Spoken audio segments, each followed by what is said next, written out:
Hey guys, Phil Jew here. Just gonna give a recap of my crazy roller coaster of a weekend at Watkins Glen with Gridlife. I say roller coaster because I wasn't even planning on going to the event, and by the end of it, we ended up with this. This is a huge trophy. I mean, look at my big head, and it's at least 1.5 lengthwise, and widthwise is about as big as my head. And as in any Gridlife class, you know, everything's difficult. This one's in street mod. Now, this is the class that Jackie Ding was destroying, and you know, other class competitors are like have pretty extreme builds. So yeah, I was just gonna go for fun, and I was surely not expecting that. So let's just get right to it. First and foremost, as I mentioned, I was not planning on going to this event at all. You know, BPL had our 2-year reunion up in VIR with SCCA, so I was like, okay, that's good. And I think we had like pit race planned later for this year. But you know, I don't. As everyone else, Watkins Glen is on everyone's bucket list, but I didn't think I had the funds or finances to kind of get this settled. On bold, I did. It's just I like to be a little bit frugal. So I was convinced, and I got a ticket. Thanks to Luke. If Luke ever watches this, thank you. Got the ticket. Got the car prepped. And if you ever put a splitter on your car and you don't have an access door, changing your oil is hell. It took me probably an hour and a half to get everything off, get the oil drained, and probably another 30 minutes to an hour to get the splitter back on and make sure everything was where it needed to be. I digress, but yeah, I got the car done, and we're getting ready to get the car on its travel mode, right? So we got the street tires, and then behind my car is my tire trailer, and so we're just getting everything packed, and decided to make it a 2-day drive instead of a 10-hour 1-day drive. I stopped at my buddy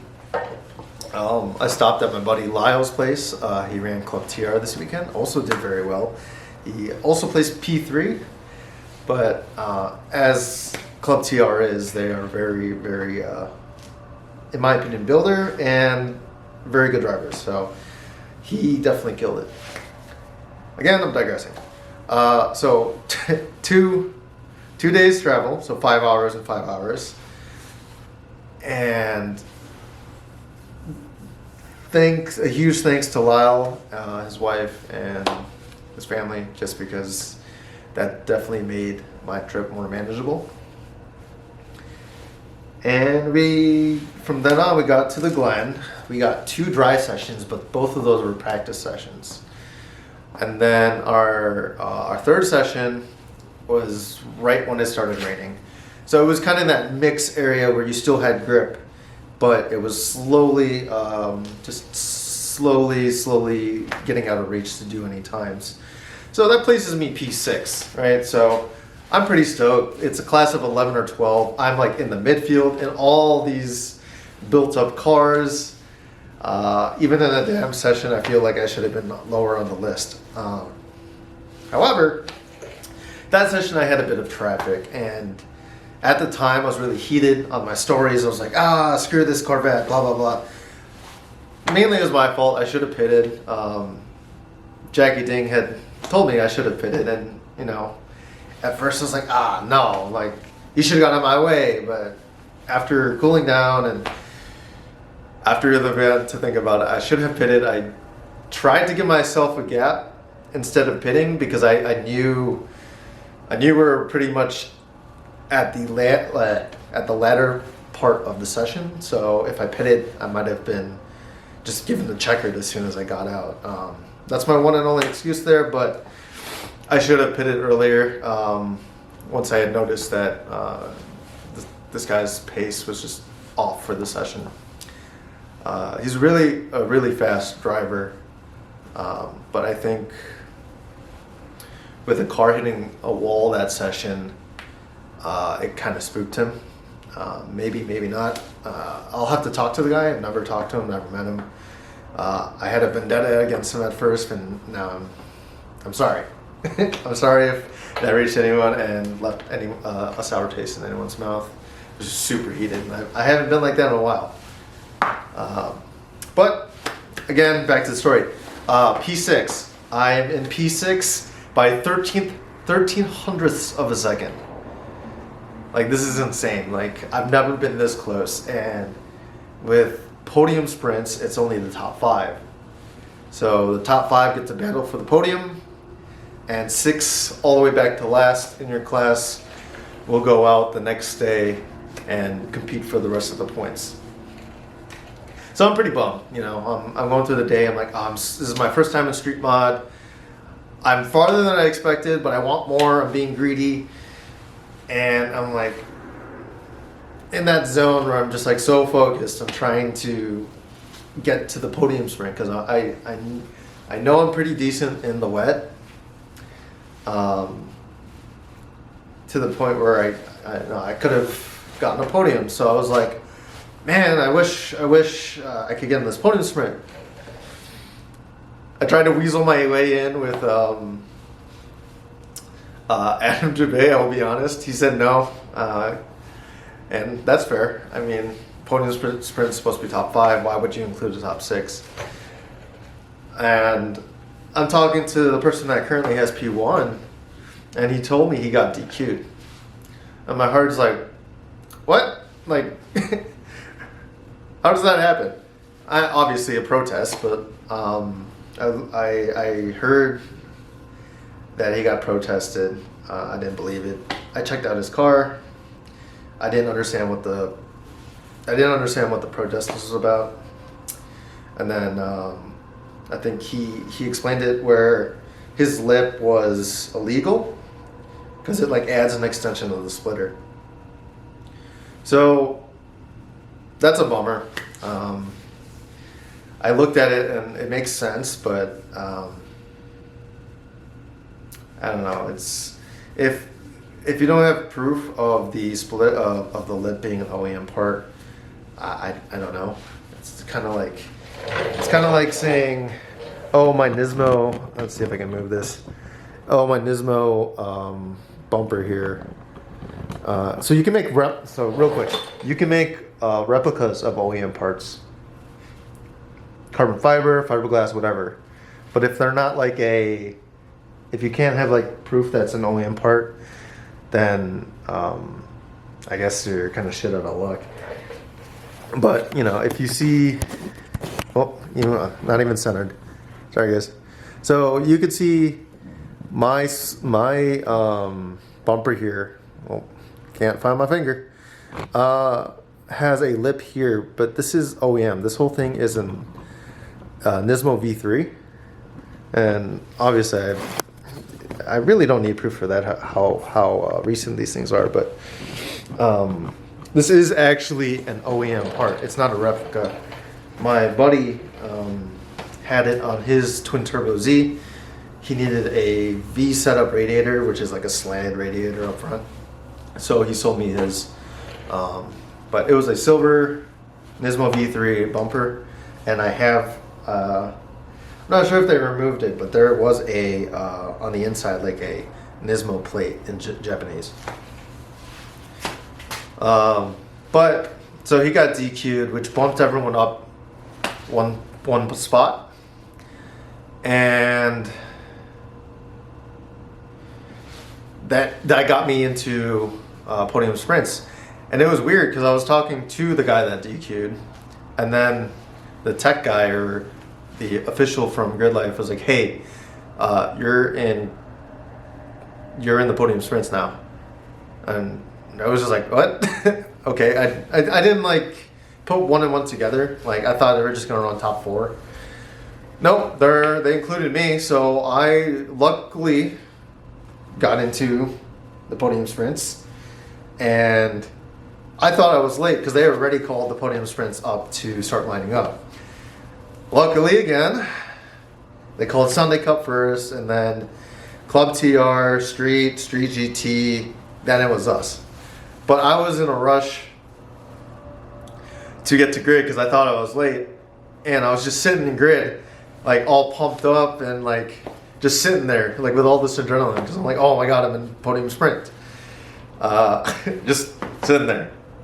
So I try to calm myself down, blast some music, some Bad Omens, some Initial D music, just to kind of loosen up and whatnot.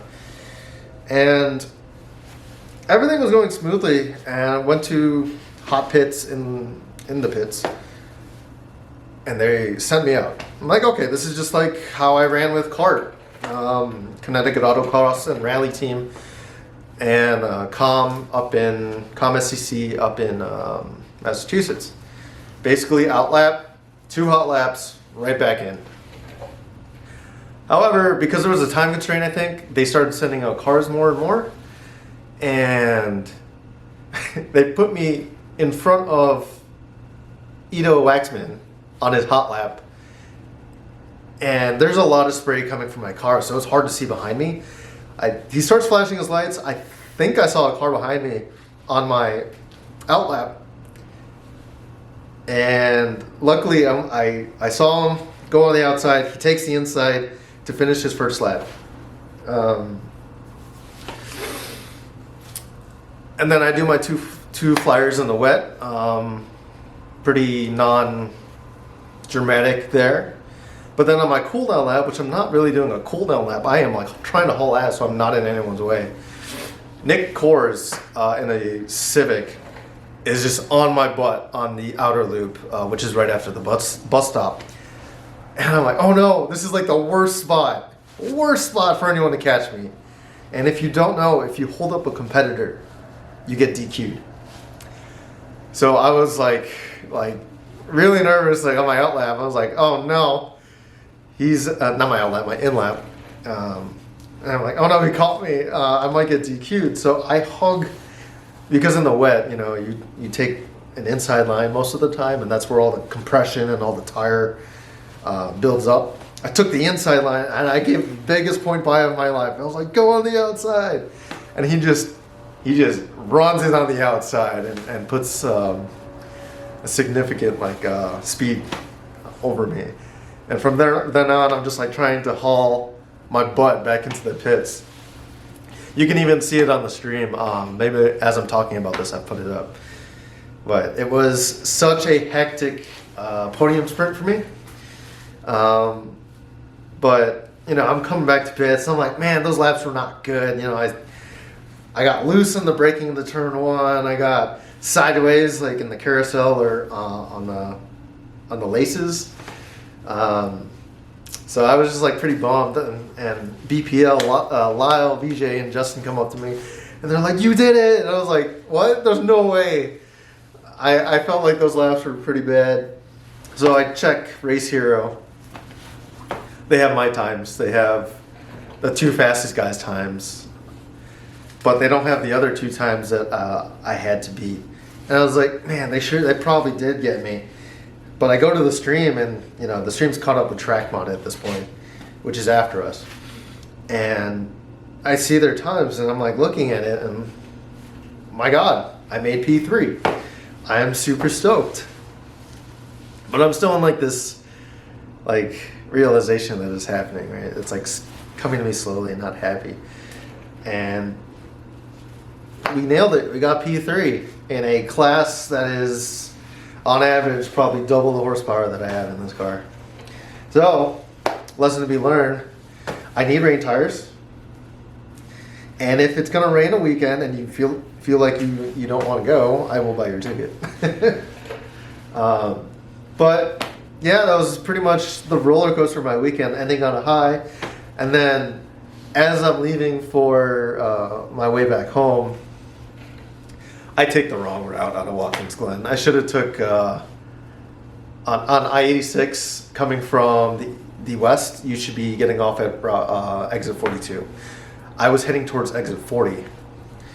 And my God, it was a mudslide. Very steep up and down. I was braking and the trailer was trying to catch up with me, so obviously you got to let go of the brake and maybe accelerate a little bit. That was terrifying. I've never experienced that. I've heard stories of people in their trucks and their trailers catching up to them like that. But it was also a steep incline, so I was pedaling it up, and right at the top, almost at the crest, I started losing traction. I was like, oh no.